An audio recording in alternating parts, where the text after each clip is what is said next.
Broadcasting from the Investor Hour studios and all around the world, you're listening to the Stansberry Investor Hour.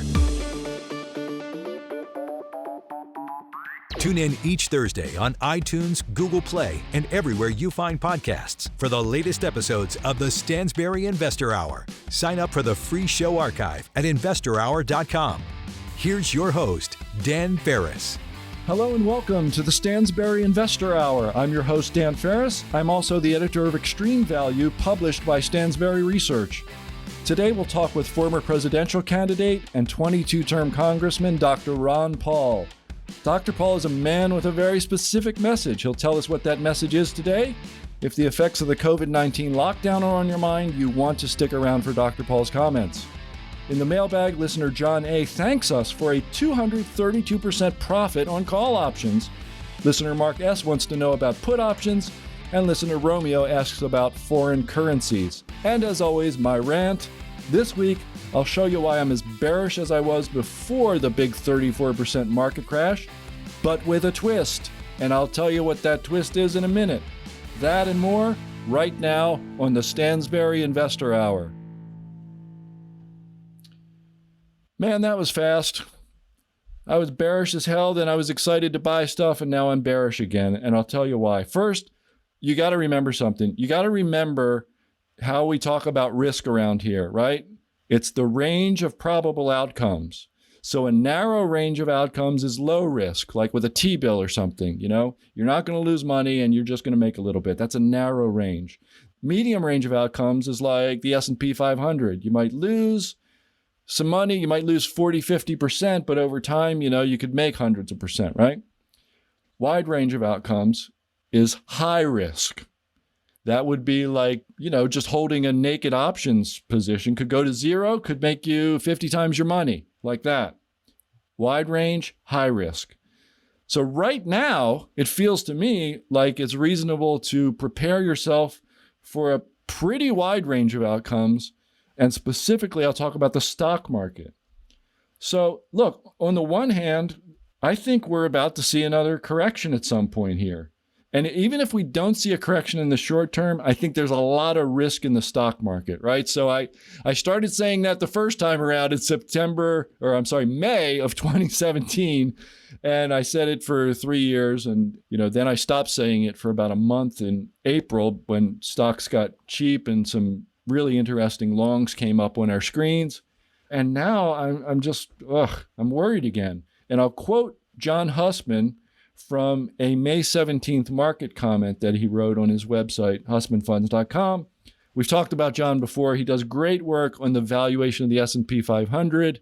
And I don't necessarily follow everything he publishes, but I'm particularly interested in that work that he does.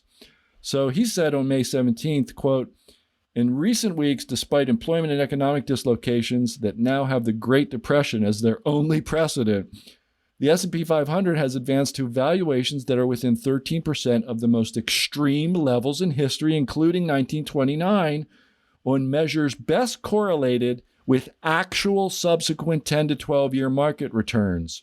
Meanwhile, the total returns of the largest junk debt ETFs have rebounded within 6% of record extremes.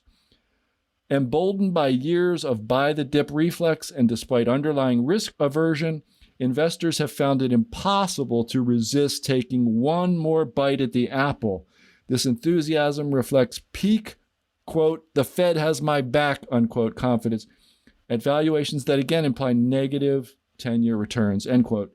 So you get the point there. The guy who I think has the best bead on subsequent 10 to 12-year returns based on current valuation is just sounding the alarm again. And me, for example, like my sort of, rule of thumb valuation is just price to sales of S&P 500. It was 2.4 in February, highest ever. Then it plummeted at the bottom there in March to 1.6. That's a nice number. You want to be looking for stocks to buy at that number. And then, of course, we're back to like 2.1 now. So we're in expensive territory. So the market, has gone up and up and up for 10 years. And, investors learn to buy every dip. And it, in retrospect, looking backward, it's like, oh man, it was so easy to make money. Just buy every dip. It's easy, right? Overall, though, you may have seen it frequently reported that the smallest investors weren't participating so much over the last 10 years. That has finally changed, right? It would after 10 years, right? That has finally changed. All it took was like a massive global lockdown to create an instant 34% dip, and then all this volatility, and you can see people making money week after week, and that looks sexy to people, and they're locked down at home, they can't do anything, and it's just like kind of a perfect storm for the small-time speculator. And a guy named Jason Geffert that we had on episode 125 last October, great episode. If you haven't listened to it, you should. He watches numbers, important numbers. And he recently tweeted, he says, the number of accounts, trading activity, and option speculation has never been higher among the bored at home wearing sweatpants crowd. On May 21st, he tweeted, over the past 3 days, option traders have bought or sold, just traded, right? Twice as many equity calls as puts. S&P 500 is still below its 200-day average. This kind of optimism during a downtrend hasn't happened since November 2002. And of course, there was, he's not the only one. There was an article recently in the Bloomberg dated May 19th that basically just said extreme behavior is on display everywhere in the stock market, right? Small traders have opened a lot of bullish options contracts. Same thing that, and they quoted Jason in there. He said, there is no data we follow that is more worrying than this. So the little guy, finally, now he wants to get in. We're approaching record all-time highs, not only in price, but in valuation again. And now he's excited about making tons of money in the short term in stocks, right? And that little guy, he always wants to make money in the short term. He wants to speculate. He wants to buy, naked option positions and make a lot of money real fast. And of course, over time, the average know-nothing investor is stupid to do that because you're going to lose most of the time. And look, I have my reasons for being bullish, okay? I lean heavily on valuation at extremes, only at the extremes, right? We've talked about this before. Most of the time, valuation of the overall market is totally meaningless. But when it gets at an extreme, and I say 2.1 times sales in the S&P 500 is a meaningful extreme, and if you just get a price to sales chart of S&P 500 going back any length of time, you'll see that's pretty much irrefutably true. That really just kind of makes the hair on the back of my neck stand up and makes me worried about risk in the stock market. But it's weird because we're in a time of crisis as well. So I'm not like I was, back in January, February. We're finding interesting situations, and not just in gold and gold related equities. Although we've got in precious metals, I think we've got 4 or 5 bets now in extreme value. It's quite a bit, really 4. And then the 5th is other mining related non-precious metals. So it's weird. It's weird because there are things to do in equities other than precious metals that are really attractive and really, value priced. But as I say, overall, for the overall stock market, another, 15% down in the near term wouldn't surprise me at all. However, remember, I talk about a wide range of outcomes, and I've only made the bearish case. But on this same data, there's a bullish case to be made, right? Finally, the little guy is in, and it looks like he's all in. He's got nothing else to do. And, even when he gets back to work, a lot of people won't get back to work immediately. They'll still be at home. And that tells me we could finally get what my colleague, Dr. Steve Sugarud, calls the melt up. And he's been talking about this for over a year, for a while now. And I think now that we've had this 34% absolute, 1 month, 34% straight down, and then we get half of it back in a blistering 2-month rally, I think that 34% drop kind of washed out some bullishness. It washed out enough bullishness. And now the market is coming back and the bullishness is kind of returning in an ugly way, frankly, in an ugly way with all these small options traders. And by small, we mean people who trade like 10 contracts or less. In the Bloomberg article that I just mentioned, that's how they define small. And that's a good definition, right? So, like I say, what happens in the near term, I think it's a wide range of outcomes. We could see 15% down. We could see Steve Sugar's melt up, just continuing off of that March bottom. I have no feeling.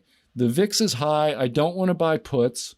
So I'm just Mr., buy value when you find it, by all means. There's some value priced equities around, but Mr. Cash and gold and Bitcoin. And I saw Austin Root at Stansberry. I mean, he worked for like Steve Cohen, Julian Robertson. He's been around the block. He knows what he's doing.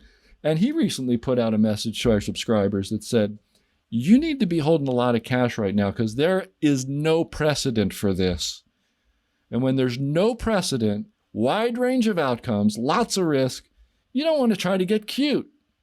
Getting cute is a mistake. And all those guys wearing sweatpants trading options, they're getting cute. They're making a big mistake.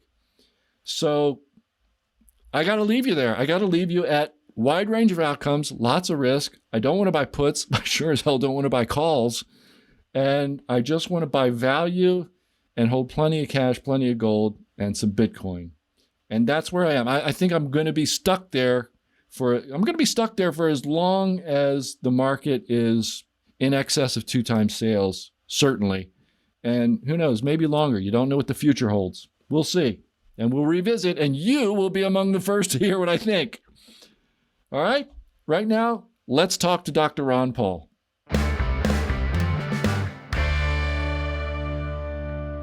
Hi, Ron Paul here. Today I have an urgent message for every American who's retired or thinking about retiring soon. You see, our own government's disastrous policies have now put you, me, and everyone over the age of 50 at great risk. Sometime in the near future, we're going to have yet another financial crisis. This one won't be solved with bailouts, and it will hit seniors the hardest. I fear there will be civil unrest, a drop in stock prices, pension fund collapses, big changes to Social Security and Medicare, the erosion of personal liberties, bank and brokerage closings, and ultimately a major crisis as the U.S. dollar is rejected for almost any non-paper alternative. Don't let this happen to your retirement. Dr. Ron Paul strongly believes when the next crisis hits, there'll be no warning, and the government won't save you. Go to www.ronpaulwarning5.com, where you'll learn simple steps you can take to protect your retirement. Go online to www.ronpaulwarning5.com.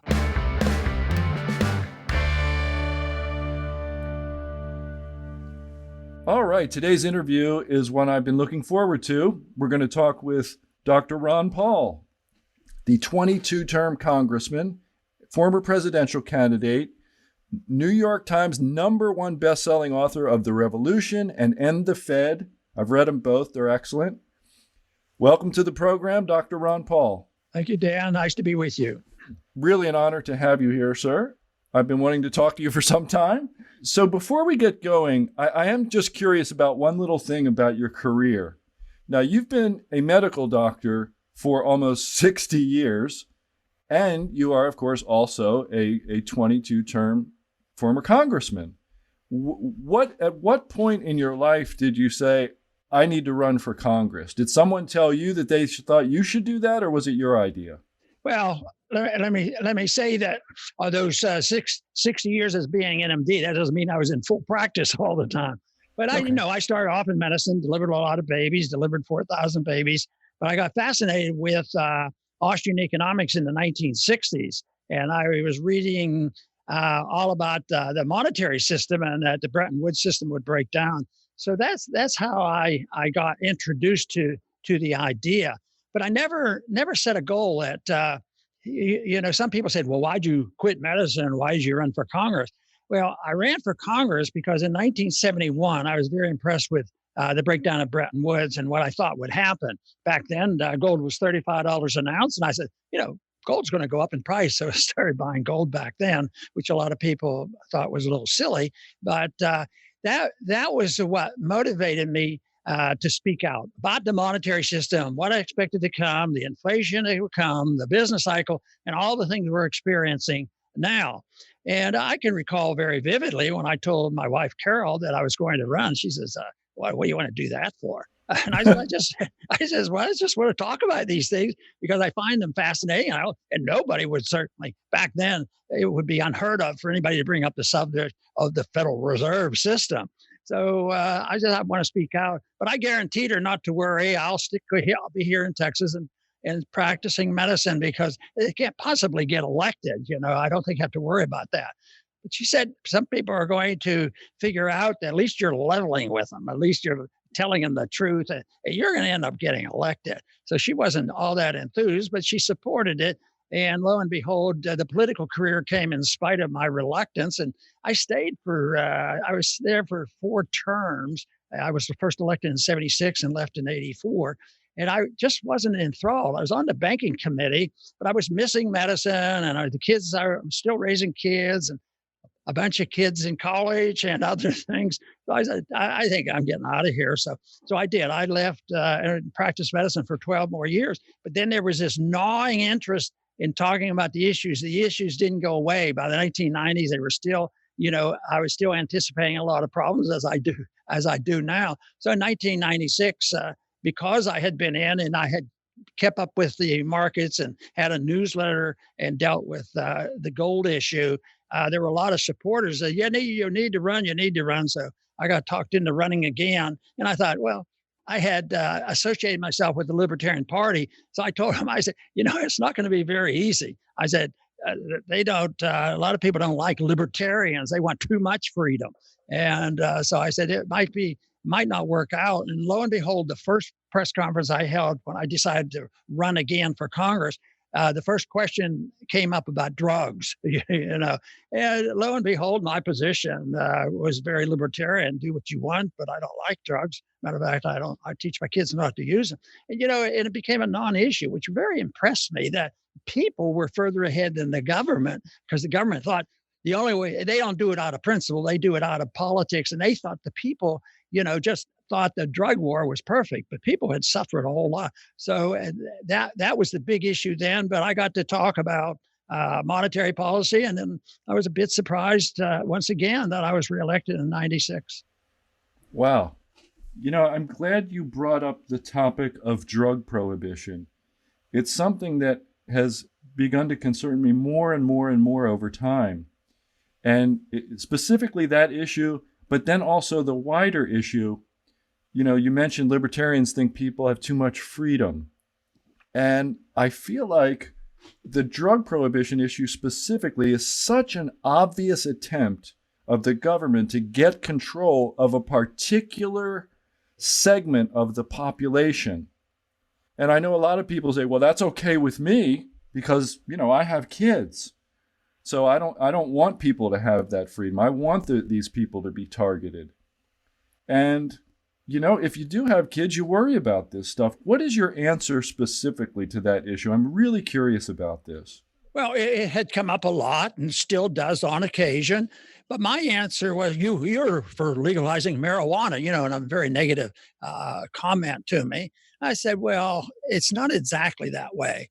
I said, I want to liberalize freedom of choice and explain that personal responsibility is what is necessary for things to work well in a society, and not have the government tell you what you can do with your life and make you safe and secure, because that's when government gets out of control. So I always stepped one step away from legalizing marijuana or whatever. I legalize freedom. And as long as it's something that you're doing as an adult and you're not out killing people, I said, well, more people get killed with the drug war. I'm in opposition to the drug dealers because they want the drugs illegal. And that still goes on, of course, with sort of like prohibition of alcohol. So I think, but I think the advantage of being a doctor helped me, because I remember they did some vicious ad, both Republicans and Democrats, against me, that I would be giving drugs to babies and everybody would be addicted. But it was over the top. And I just did an ad. I remember, and this is a long time ago, I did an ad with holding a little baby in a white coat and in my office, and just talked about drugs, and not much about drugs, just talking about freedom. But I had delivered a lot of babies, knew a lot of people. And I think it came across like they didn't believe it. And I guess if they did believe it, they didn't care because it became a non-issue. And I think that is one place where the libertarian ideas, won a little bit because, right now you don't throw people into prison for smoking a joint. And they were doing that, when I moved to Texas, that would be in the 60s. They were putting kids in prisons, and it was total crazy what they were doing. But that is not the case now. We still have other problems. I think that was a sort of a victory, even though the motivation, some people who wanted legalization, they wanted to legalize marijuana, that sort of thing, which I always tried to take one step away. And I always told people I don't think I think drugs are very, very dangerous, and I think that it was convincing enough where they didn't worry about it, and I was able to get by without it hurting me politically. And I lived in the Bible Belt, and at that time, nobody would say get rid of the drug wars. But behind, quietly, they would tell me you're on the right track, because they knew somebody in their family, someplace suffered severe consequences, from being arrested with these drugs and thrown out of school and all these things. It was just horrible. So I don't know who's motivated behind it. I think it's this idea that people have to protect us, and therefore the parents go along with it. But also, I think there's people who don't want the competition of marijuana with alcohol and some other things. So there's monetary, interests involved too. But I approached it, and I think it was the right way for me. Is strictly a freedom issue and responsibility. You don't hurt people. Do what you want, do it as an adult, but don't dare hurt somebody else. And your job is to take care of yourself and your family. Yeah, and really, there's no need to punish a drug user because the more they use, the more they suffer. So what's the point? It's ridiculous. Yeah, you'd think they'd figure that out. And, the whole thing is I remember the first time I left Congress, which would have been in 83, 84, I talked about this a little bit. And I brought up the subject of drugs and marijuana. And I brought up the subject that I saw a lot more abuse of drugs in this place and people who were drinking a lot of alcohol. So I don't think that went over all that well. But that's the truth. Alcohol is a deadly drug, and it's socially acceptable. So. And I guess their lobbyists are very firm. But I want to just legalize liberty. That's all I want to do. And I think there's other ways to deal with the problems that we have, and we have to deal with it, whether it's medical or whatnot. I just don't think we'd be in the kind of trouble today with the monetary system, with this coronavirus, and all the things going on today if we lived in a libertarian society. Everybody would say, well, it would be much worse. There would be no rules and no laws. I said, well, do you think there are any rules and laws now that are beneficial? The rules and laws just benefit the special interest. Look at the Justice Department, the FBI. You think they're protecting us and protecting freedom? No, they're in the business of politicizing and the struggle for power. Yeah, I think anybody who makes those comments should follow a DEA agent around when they're kicking in doors and shooting innocent people for doing whatever they want. It's crazy. But I start off with just some thoughts about a particular health issue and wanting to know about your career as a physician, because I know today you are very much a man on a mission, a man with a message about coronavirus. And I have to say, when I saw your message about it, I wasn't surprised at all. You're 180 degrees from the popular mainstream narrative on coronavirus. Are you not? Well, but I think the world is coming our way, the way of freedom of choice, because even today the CDC has admitted that all the figures that they've been passing out are distorted and overblown. There wasn't nearly as much danger. And the scheme to control things, control drugs, and to control people is the real reason that this is happening. But no, I think as time goes on, but I would agree with you, the majority of American people are still scared to death. But what we need is the epidemic of hysteria is now more dangerous than the drug, much more dangerous than the drugs. I mean, there's more suicides. and people are having a tough time at home. It's just insane. So people are starting to wake up. What we talk about on the Liberty Report all the time is anytime there's a positive thing. And this weekend there were a lot of positive things. We put pictures up of the beaches. And the police come along. Hey, you're getting too close to each other. It's so crazy that people buy into that thing, but a lot of people still do. They say, "Oh, well, we have to be safe. We have to be secure." Yeah, we do. But it's not the government's responsibility to keep us safe. That is one of the reasons we get into so much trouble is there is an assumption, and you'll hear it constantly on television, whether it's to make us safe and secure financially or safe and secure by bad habits and things. But the government should never be that responsible. That should not be the government's responsibility in a free society. That's the responsibility in a totalitarian society. In a free society, the purpose of the government, if you're going to have one, is to protect liberty. And the rules are very strict. You and I can live in a libertarian society, but we can't kill each other. There has to be some way of emphasizing that the violence is there, the non-aggression principle. And I believe so strongly in that, but it's never been truly tested. We've had a test in this country in our early history, and yet I see it, and I know I'm idealistic about it, but so are the authoritarians, so are the fascists and the communists and the people who want to run our lives, and the Keynesian economists and the people who believe in the Fed and printing money. They're all authoritarians. Everything they do is backed up by a gun. So when I talk to many crowds, I'll say, I hate to tell you this, but I am really I believe in strict gun control of the government, of all the bureaucrats. They get 110,000 people carry guns to try to enforce these laws to make us safe. But they don't make us safe. They make us unfree, and they cause the trouble. So I think this whole principle of who's responsible to make us safe, it should be us. I mean, the police can't make us safe. How many houses are there? Are they going to have a guard outside every house? I tell them in Texas, the Second Amendment keeps people safe. It is not the policeman. Police can't make us safe, and they can't make us healthy. Look at the insanities that they're promoting with coronavirus. They've had people do the wrong thing, and the society has gotten sicker. So, and then they say, well, they could make a mistake. Yeah, you could. You have to be responsible. Some people make mistakes. But when you put a Fauci in the office and run the show and he makes a mistake, look at what we get. So you don't want people making mistakes that are authoritarian. It affects everybody. What we want to do is let people do it because they're going to do a better job. It's in their own self-interest to take care of themselves and not look for a fight. And that's all we seem to do, whether it's socially here, whether it's monetarily here and financial, but internationally, the foreign policy is just atrocious of what we have done in the last 100 years. How many people have died as a cause of our aggressive interventionist foreign policy. And all the wars since World War II never even been declared. The government and presidents, Republicans and Democrats, they start a war when they're pleased, and sometimes they brag about it. So that to me is very disturbing. And we have a little bit of work left to do to convince people that they should accept the principles of liberty and they would be better off. You'd think it wouldn't be such a hard sell.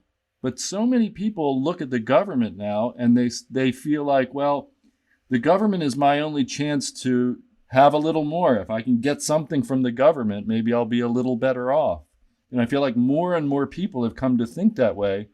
So we've created this, this system where people look to the government to just get stuff. And when politicians promise them things, they get elected and they pass bills. And I wonder, have we gone too far? Have we reached the point of no return? Well, no, I think what you're describing should be expected because that's human nature. If you can, and right now, more so than ever, people who stay at home and get a check from the government, they lose money if they take their old job back. So, no, they do what's in their self-interest, and it's not unusual. It's just characteristic of any society based on wealth redistribution, that as long as the politicians promise it, there's always going to be the takers there. But the exciting thing that's happening right now is the fact that it inevitably leads to a crisis of bankruptcy. And that's what I talk about and write a lot about. And I'm most interested is the bankruptcy of this country, the moral bankruptcy of the country, the bankruptcy of our foreign policy, but the monetary bankruptcy, the bankruptcy of this country, because they can't keep passing this money out. What are they doing? They've sent out checks already since the market crash, and they pumped in trillions of dollars, and it's brought the stock market up a little bit. But how many more jobs are out there being productive? No, people aren't going back to work because of it. But the reason why I think this is good is the politicians and the system can't keep buying the votes because they're failing. People get disgusted, with the wars when all they see are the body bags. And it took a long time in the 60s for our country to get disgusted with Vietnam, but finally they do. And I think people right now are going to realize once all these trillions and trillions of dollars, more checks going out, and when the Social Security is challenged, not because they've run out of money, they'll never run out of money, but they'll run out of value. So when that happens, then there's going to be a political crisis. And I would say it's an opportunity. It's sort of in a token way, sort of like the marijuana thing was totally out of control. And finally people woke up and said, hey, maybe we ought to just legalize it. And I think that is going to happen here. But the threat is, if we don't win this argument and reintroduce the principles of liberty, the authoritarians who cling to power, they're going to be loud and strong, and they band together. The two groups in Washington that are the worst for this are the conservatives and the liberals. They spend more money, and yet they fight about who gets to write the checks. But no, they both. One thing is when all those crises are going on, when the constitutional crisis was going on, they all took a suspension, under the impeachment thing, and the leaders of both parties went over and voted for the bailouts, the budgets, and passed budget. So, but that's going to end because they cannot maintain the value of the currency. So therefore, I think what's going to happen, the printing presses have all been running for a long time. And although they did that for the past 10 years, most of the money went into the stock market and the bond markets, pushed the price of a bond up, pushed the price of stocks up, and they're back doing it again. But now I think you're going to see the cost of living going up. And I think you've already seen it. Cost of food is going up. And that's it's probably not going to be exactly like the 70s, but the people's standard of living will go down. They've lost their jobs. They're totally dependent on the government. That won't work because the dollar will finally lose its ability to pretend it's the honest world reserve currency, because you shouldn't have the reserve currency. And although it's still functioning because everybody else is a failure, eventually it's going to be recognized and this thing is going to come down. And hopefully we can get the debate out there about why and what do we need for it. And it's the fact that we've accepted this. And what you have said, the people say, well, the government promises to me, how can we quit? Because the people are very tempted and they do. But when they can't fulfill their promises, then the people better wake up and saying, have a job. That was what our early history was all about. All they needed to do was get here and get a plot of land, and they went to work and they produced something. And of course, for a good many years, they did a pretty good job of having a definition of the currency and defined by the weight of silver or gold. And right now, there is no definition. So the money printing is endless. And most of the time, the big bucks aren't even appropriated by government. This is just passed out by the Federal Reserve to prop up the special interests. And that's why the banks and the big corporations get the money first. And it takes somebody like Trump and other legislators to say, hey, we got to send some check to the poor people. And that's the helicopter money. And it's alive and well, and they're going to continue. But a year from now, that might not be the case. I think maybe the people will be waking up and saying, I have all this money, but it doesn't buy anything. Well, I love your sense of optimism that it'll only take a year for folks to wake up. I'm not sure I share it, but I love it. But you're concerned, though. I know you're concerned about the younger generation of voters and the sort of president they're going to elect next and the sort of, politics that they currently support. So, you're not completely optimistic here. I know you're worried. Well, and what I said, in a year, I think they're going to wake up and know something big is going on and look for it. I don't think in a year now we could correct the problem. It's going to take a while. It takes an awakening, of course.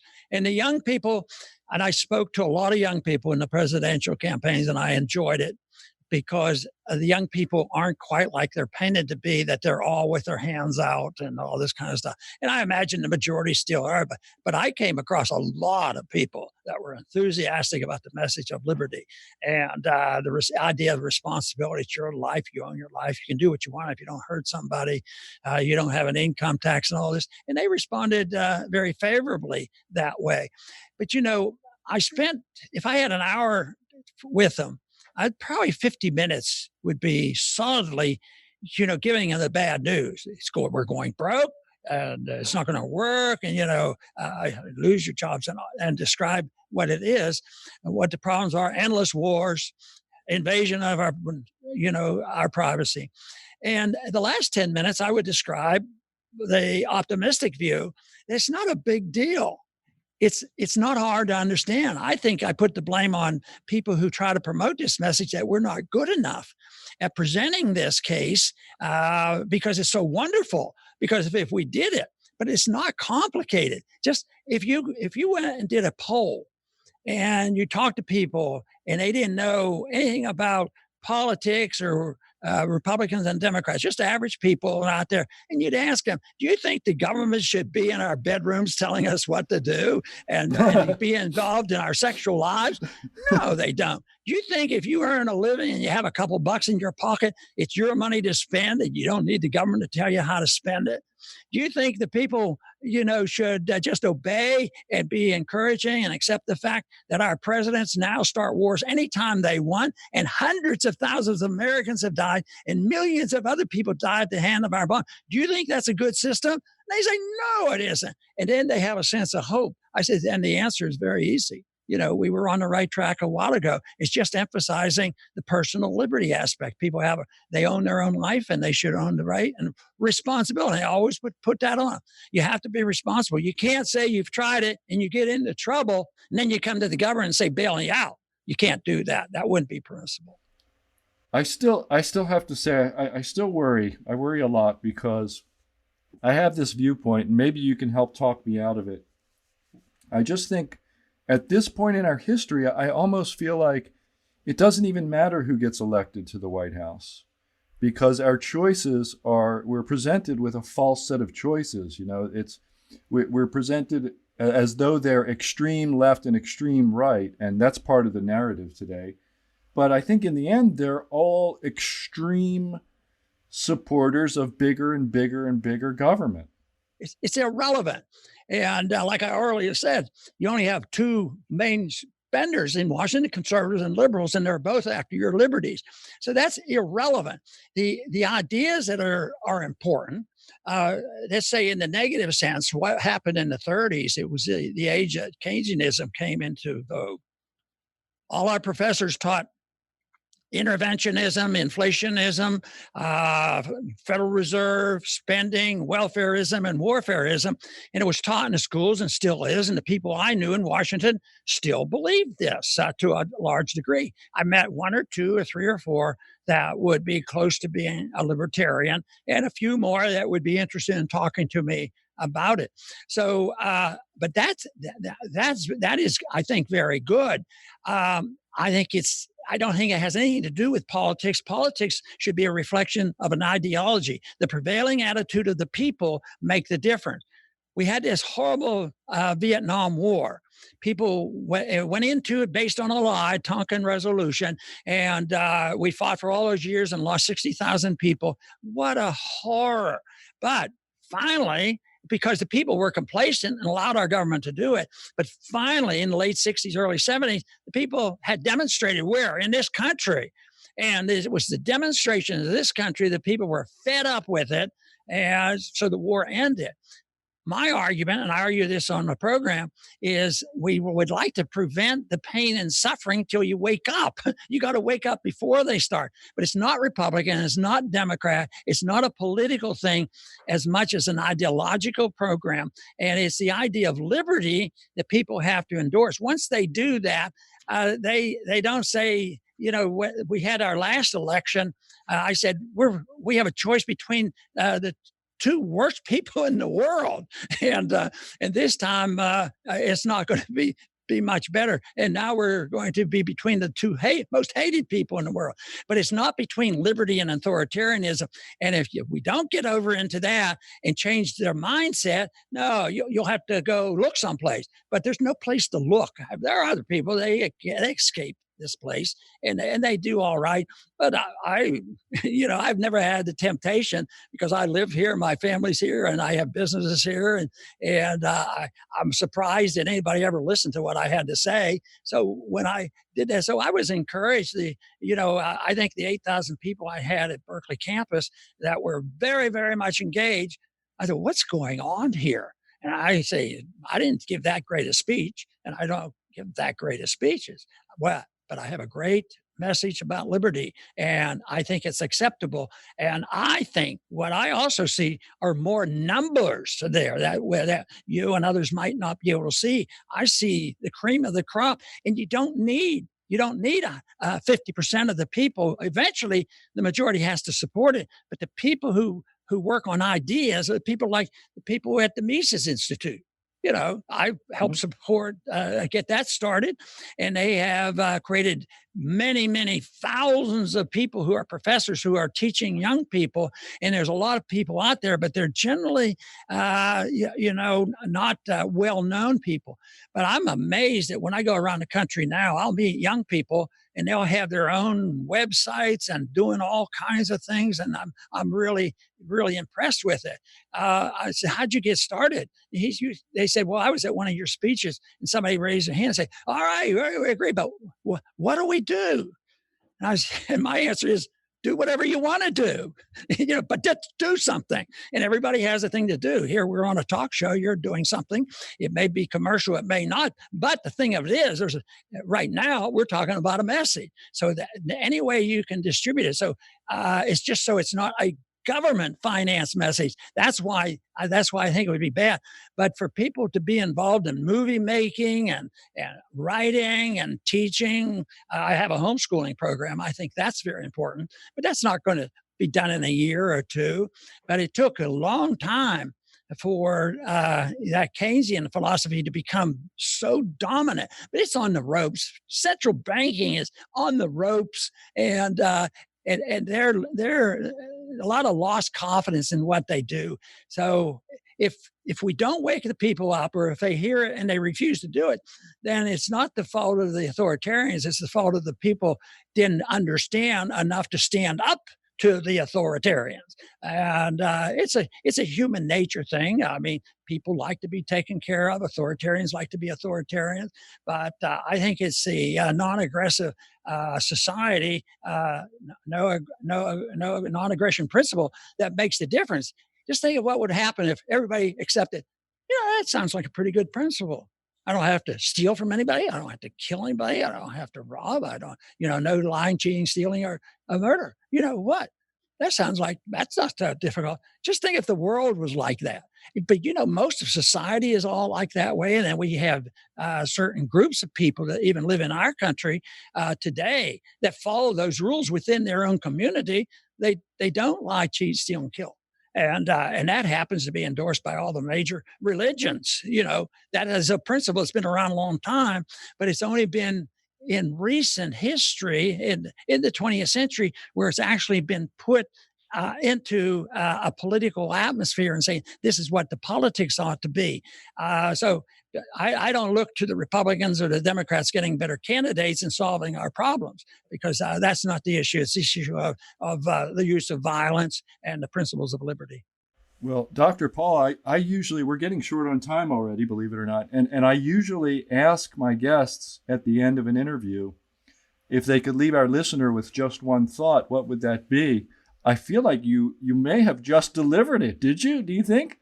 Yeah, that's the message, and that's the tail end of a lot of speeches. And it's very simple that we have a lot of problems. It's a consequence of sacrificing our liberties, depending on governments. It's dependency, and not understanding what liberty is all about, and that is not something that government can give you. It comes in a much different fashion, and that it's alive and well. And that we could have a lot more peaceful world. My little foundation is the for Peace and Prosperity Foundation for Peace and Prosperity, Institute for Peace and Prosperity, and that's my goal, is to promote peace and prosperity. But it's so simple. I don't have to create wealth. I don't have to tell people how to live. I don't have to tell people how to run the economy. I used to say in the campaign, yes, I'd like to be your president, but it's not because of what I'm going to do for you. It's because of what I don't want to do for you. And the things I don't want to do is I don't want to run your life. I can't run the economy, and I don't want to get into a war. And I think that's so. Oh, you're all negative. Yeah, that's negative, but that's what liberty is all about. Let the individual do it. But if you violate that non-aggression principle, you have to face up to the consequences. Well put, sir. We've talked a lot about negative definitions on this program, so we are right behind you on that. Great. All right, Dr. Paul, thanks very much, and be well, sir. All right. Bye-bye. Dr. Paul has become very concerned about the government's response to the coronavirus pandemic, and he thinks you should take very specific actions to protect yourself, and I completely agree with him. I've listened to a presentation he did recently. I enjoyed every minute of it. I think you will too.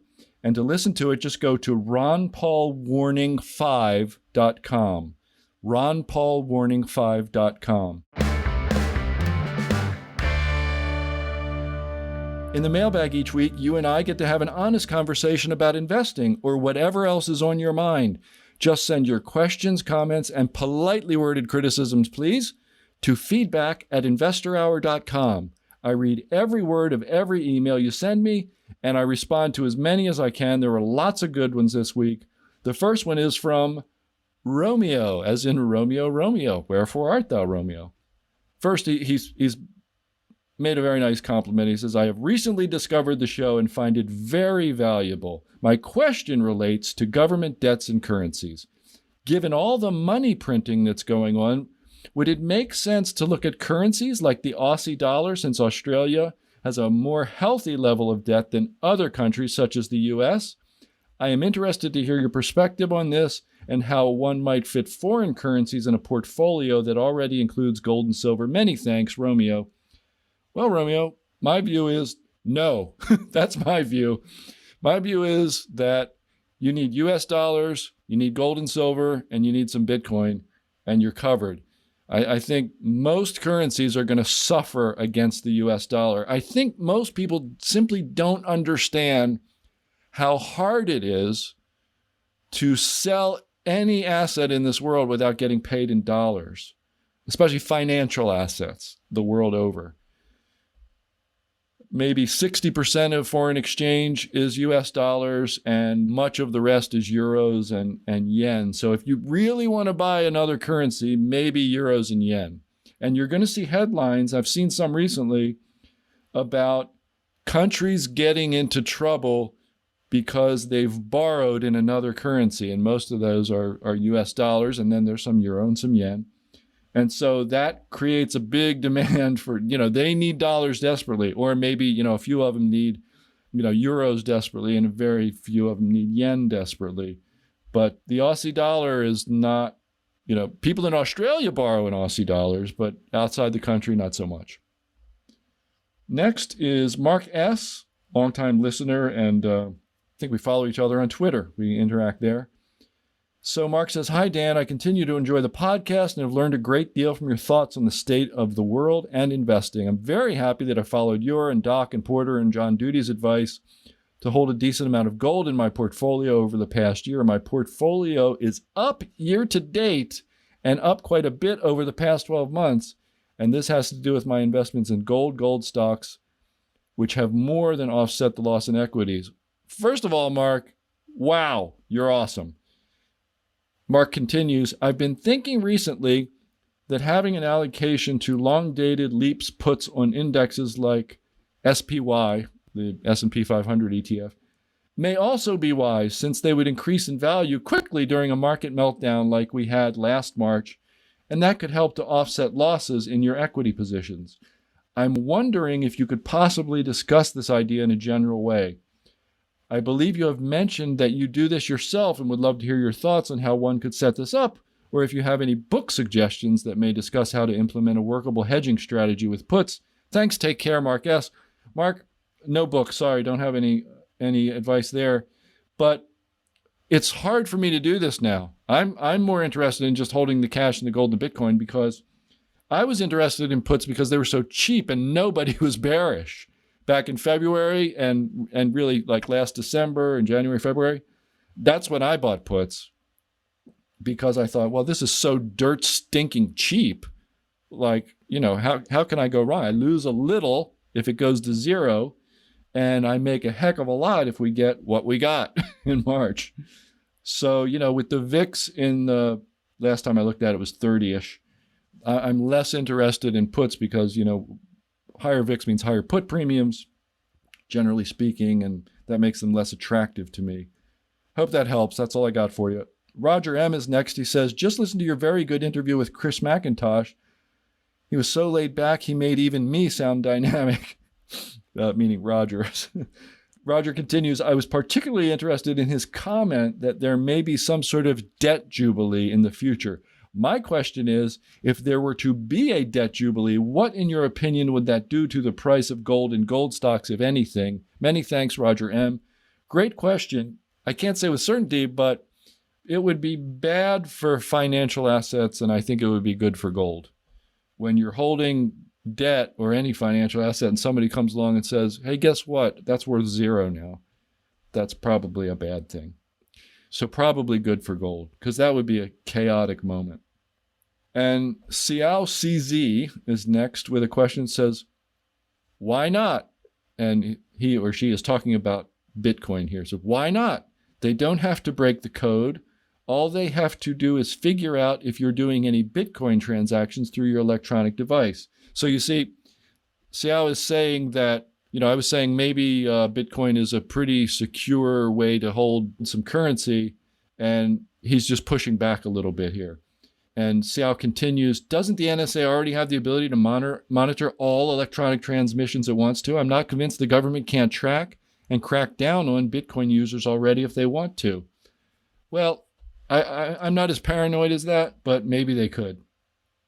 I don't worry about it, though, because I think it's outside the financial system. The same way gold is somewhat outside the financial system. And I say somewhat because there are regulations, right? If they find your gold and know you have gold and know you've transacted in gold, they'll treat it like a collectible and tax it at 28%, but they got to find you out first, right? This is not advice, okay? I'm just speaking in general terms, not advice. So next is John A. And John A. says, actually, he's got a really good story. I can't read it all, but he discovered episode 141 where we talked about Altius Minerals, and he's up 41% in 2 months on that. Then he saw episode 137 with Harris Kupperman talking about a company called Altisource Portfolio. And John A. says he made 232% on October $7.50 calls. Wish I invested more, he said, but look forward to getting multiples on this long term.